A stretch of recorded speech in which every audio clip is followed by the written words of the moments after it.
السلام عليكم ورحمة الله تعالى وبركاته. مرحبا بكم من جديد في قناتكم مطبخ أميرة. اليوم وصفة جديدة بإذن الله، وصفة من وصفات الجدات اللي كانوا كيداووا بها من كنا صغار. بزاف ديال الوصفات اللي كانوا كيديروهم الجدات، من بينهم هذه الوصفة إن شاء الله اللي غنوريها لكم، وصفة لعلاج الكحة أو السعال، أو كما كان السعال الشديد، الكحة كما كتشدك، الالتهاب في الحلق، البلغم، إن شاء الله غادي تعالج فقط غير باللفت. هاد اللفت اللي كيكون اللفت الابيض مدور، هو هذا ماشي اللفت الطويل. هاد اللفت المدور ان شاء الله هو اللي غادي نوريكم كيفاش غادي نحضروا به السيرو اللي غادي تناولوا باذن الله، وغادي يجيب الشفاء من اول الاستعمال. ثقوا بيا، هاد الوصفه مجربه ومؤكده وكتناسب جميع الاعمار. نتمنى من هذا الفيديو ما تخليوش عندكم، بارطاجيو مع الاصدقاء والمعارف، باش كلشي اللي كيعاني من السعال الشديد والكحه والمشاكل الجهاز التنفسي عطيهم هذا السيرو باش يكون ليا ولكم رحمه الوالدين والاجر باذن الله. ومشاو على بركه الله نقدم لكم الله على بركه الله. اللهم صل وبارك على سيدنا وحبيبنا محمد وعلى اله وصحبه اجمعين. حتى نتوما صلوا على نبينا في التعليقات باش يكون ليا ولكم الاجر باذن الله، وجمعه مباركه عليكم جميعا. واكيد عندكم اللفت متوفر عندكم. غادي نحتاجوا هذا اللفت اللي يكون مدور، هو هذا راه موجود في السوق. غنحتاجوا فقط غير حبه ديال اللفت.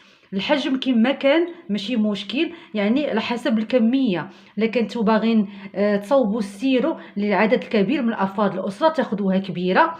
كنتو غادي ديروها اللي كشخص واحد ديريها بحال هكا حبه تكون صغيره.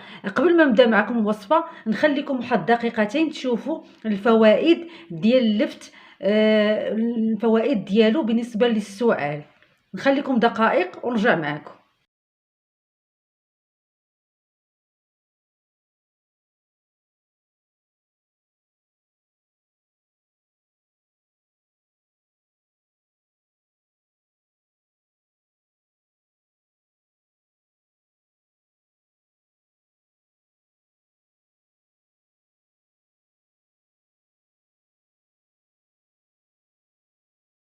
الوصفه ديالنا غادي ناخذ واحد الحبه ديال اللفت كيف كتشوفوا، تكون متوسطه على حسب الحجم. يعني اللي بغى يديرها الشخص، انا غنديرها ان شاء الله للماما، وان شاء الله بالشفاء العاجل لجميع اللي كيعانيو من هذه الكحه. راها شنقول لكم صعيبه صعيبه ملي كتشدكم.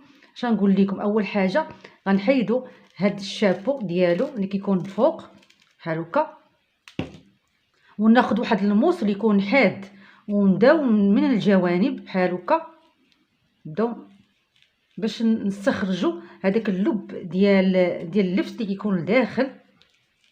نفرغوه بحال غادي يولي لنا واحد الزلافه، بحال شكل الزلافه ملي كتكون عندنا زلافه على شكل جبانيه بحال هكا. نفرغوا هادشي اللي كيكون لداخل بحال هكا، ونحاولوا اننا ما نثقبوش اللفت وما نوصلوش القاعده اللي كتكون لتحت بحال هذا الشكل.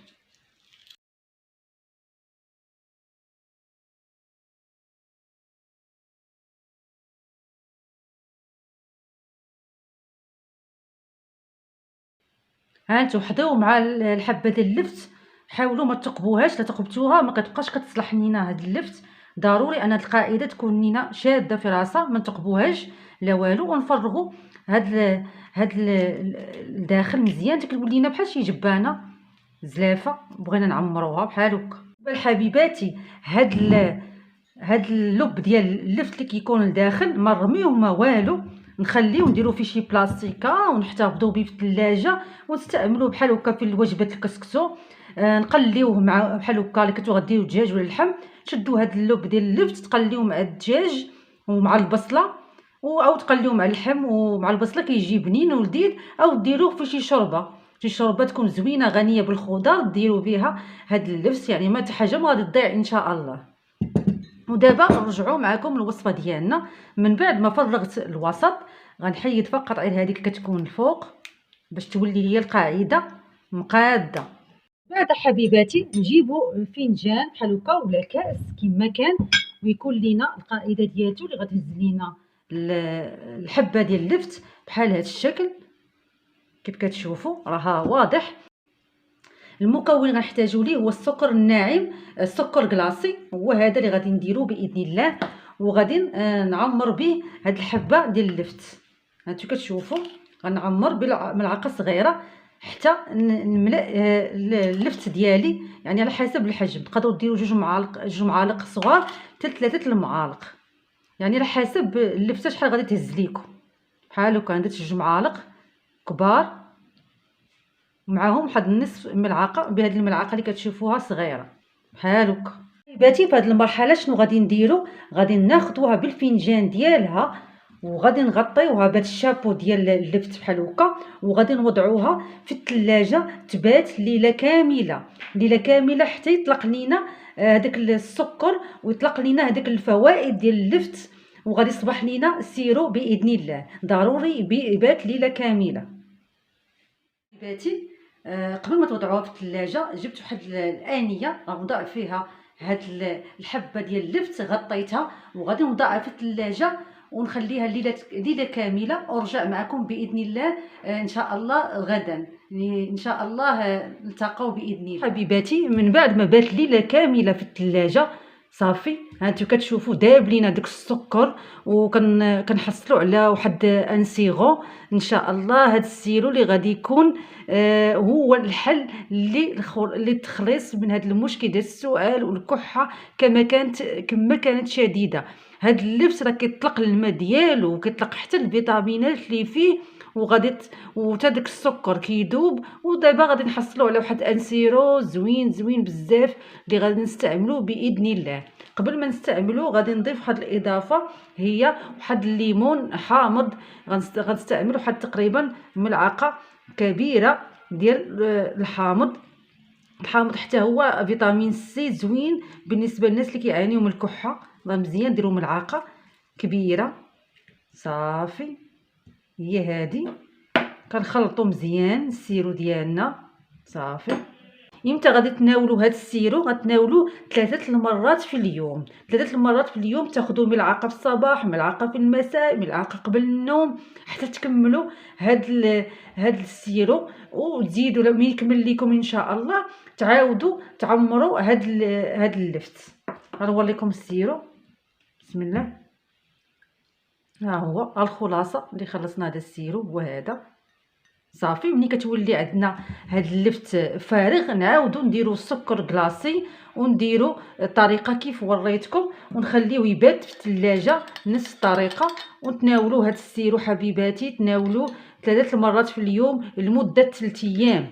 مدة 3 ايام غادي تقولي وداعا للكحة الشديدة والسعال والبلغم وداك المشاكل اللي كتكون في الجهاز التنفسي. ان شاء الله راه الحل الوحيد، راه وصفة ديال جدات حبيباتي. خليت داك السيرو ديالي بات ليله كامله، درتو الجمعه واليوم صباح اليوم السبت، ووريتكم الشكل النهائي كيفاش غادي تحصلوا على ان سيرو اللي غادي يولي احسن من انك تاخذيه من الصيدليات كديريه طبيعي. ومن اكثر من هذا الشيء انه طبيعي، انه وصفه يعني جربوها بزاف من الجدات وداروها لوليداتهم، يعني يعني تقريبا راها وصفه يعني فعاله باذن الله، راها كتليق جميع الاعمار باذن الله. وصفه زوينه، تاخذي بحال هكا ملعقه في الصباح، عاودي تاخذي ثاني ملعقه قبل النوم حتى تكملي هاد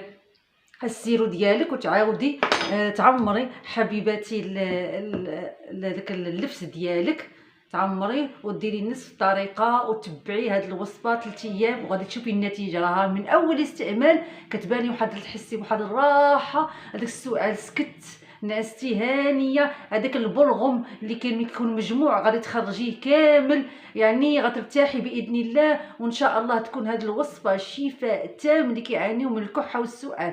راني سبق درت لكم العلاج الكحه بالحمص المطحون وجاوني تعليقات زوينه فرحتني بزاف انها نالت الاستحسان ونالت الشفاء. واحد السيده راني شاركت معكم في الكومونتير ديالها في البوست ان راجلها كان كيعاني من السؤال الشديد وما كينعش مسكين بالليل، ودارت لي الوصفه ديال الحمص المطحون كيف وريتكم، وراها جابت الشفاء والحمد لله. هادشي اللي بغيت المتتبعين ديالي من يجيو يكتبوا لي تعليق ويقولوا لنا ويشكروني، يقولوا لي الحمد لله، فهذا فضل من الله والشفاء ان شاء الله. غير ديروا النيه وقولوا بسم الله، راه المكونات راه كتبان انها راه مزيانه، يعني غتفيدك اكيد.